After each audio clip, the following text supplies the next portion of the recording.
उत्तर प्रदेश की सियासी जमीन पर इन दिनों गठबंधन की राजनीति में खलबली मची हुई है। समाजवादी पार्टी और कांग्रेस के बीच सीट बंटवारे को लेकर चल रही खींचतान अब सरेआम हो गई। हालांकि ये विवाद तो ऐसे में वर्षों से था, लेकिन अब छुपाए नहीं छुप रहा है। यूपी में आगामी लोकसभा चुनाव के मद्देनजर सपा कांग्रेस का गठबंधन एकजुटता का प्रतीक माना जा रहा था, लेकिन सीटों को लेकर गहराते मतभेद अब रंग में भंग डालते नजर आ रहे हैं।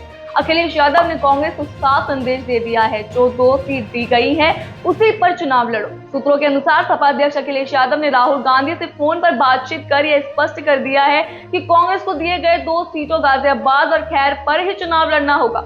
पार्टी के अंदरूनी सूत्रों का कहना है कि अखिलेश यूपी कांग्रेस के बढ़ते दबाव में आकर किसी और को सीट देने को तैयार नहीं है। अखिलेश का यह रुख कांग्रेस के लिए एक बड़ा झटका साबित हो सकता है, क्योंकि कांग्रेस के कई नेता अधिक सीटों की उम्मीद कर रहे थे। यहां तक कि अखिलेश ने यूपी कांग्रेस कमेटी से संपर्क करने से इनकार करते हुए कांग्रेस आलाकमान से सीधे संवाद का विकल्प चुना है।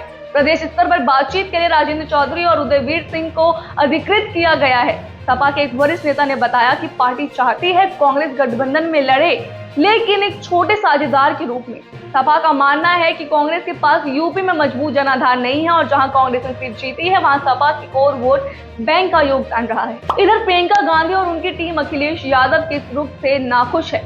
खबरें हैं कि प्रियंका गांधी ने इस बात पर नाराजगी जताई है कि सपा ने यूपी की 6 सीटों पर बिना किसी आपसी सहमति के घोषणा कर दी, जबकि एक गठबंधन की मर्यादा के तहत कांग्रेस को भी विश्वास में लेना चाहिए था।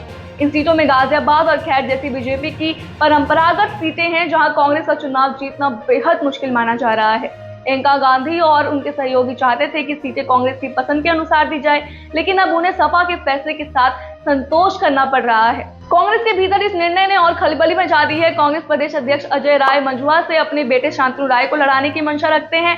वहीं कांग्रेस फूलपुर सीट पर गांधी परिवार के करीबी मनीष मिश्रा को उतारना चाहती है, लेकिन सपा ने इनमें से अधिकतर सीटों पर अपने प्रत्याशियों की घोषणा कर दी है और फूलपुर के उम्मीदवार ने तो नामांकन में दाखिल कर दिया है। ऐसी स्थिति में कांग्रेस के स्थानीय नेताओं और कार्यकर्ताओं में निराशा का माहौल। सपा के रणनीतिकार मानते हैं कि कांग्रेस को गठबंधन में शामिल रखना दलित और मुस्लिम वोटरों को बिखरने से रोक सकता है। कांग्रेस के गठबंधन में होने से एक व्यापक जनाधार और सपा के वोट बैंक के साथ तालमेल बनता है। हाल में लोकसभा चुनाव में सपा कांग्रेस गठबंधन ने अच्छा प्रदर्शन किया था, जो उस गठबंधन की मजबूती का प्रमाण है। मगर सीटों को लेकर जिस तरह की बयानबाजी और खींचतान देखने को मिल रही है, उससे गठबंधन पर नकारात्मक असर पड़ने का खतरा है। कांग्रेस के सामने 2 ही रास्ते बचे हैं, या तो सपा के फैसले को स्वीकार कर अपनी 2 सीटों पर चुनाव लड़े, या फिर इस गठबंधन से अलग होकर अपनी स्वतंत्र ताकत का प्रदर्शन करे। कांग्रेस के नेताओं का मानना है कि 2 सीट के प्रस्ताव को मानने से कांग्रेस कार्यकर्ताओं में निराशा आएगी। अब सबकी निगाह इस बात पर है कि कांग्रेस इस मसले पर क्या कदम उठाती है। बहरहाल आप इस पूरी खबर पर क्या सोचते हैं, हमें कमेंट बॉक्स में जरूर बताएं। हमें आपके कमेंट का इंतजार रहेगा। ऐसी और वीडियोस के लिए देखते रहिए भारत लोग।